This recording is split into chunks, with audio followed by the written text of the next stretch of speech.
Satu lagi olahan khas Pulau Rote yang terbuat dari air sadapan pohon lontar, yaitu gula lempeng atau tua batuk.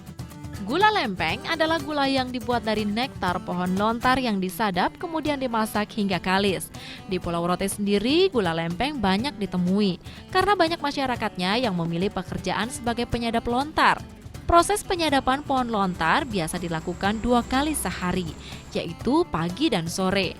Dalam sekali penyadapan, hasil yang didapatkan tidak terlalu banyak, tergantung dari kualitas pohon lontar. Setelah air sadapan terkumpul, selanjutnya yaitu memasak air hingga mendidih.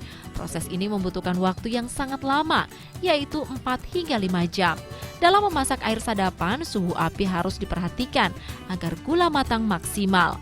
Setelah beberapa jam dimasak, air sadapan akan membentuk adonan gula yang kental. Proses pengadukan harus tetap dilakukan agar gula tidak gosong. Setelah kental, gula pun diangkat dan dimasukkan ke dalam tempurung atau dikenal dengan sebutan soke.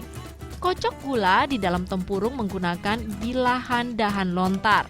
Proses ini disebut dengan dafuk, yaitu membuat adonan dingin dan lebih mengental. Siapkan gelang atau cetakan dan tuangkan gula dari dalam soke. Diamkan selama 10 menit hingga gula mengeras. Gula lempeng sangat manis dan kaya manfaat, seperti mengobati sakit mah dan menambah stamina. 1 kilogram gula lempeng dibanderol Rp17.000 saja. Selain bisa diolah menjadi kuliner lezat, gula lempeng banyak dicari sebagai oleh-oleh khas Pulau Rote.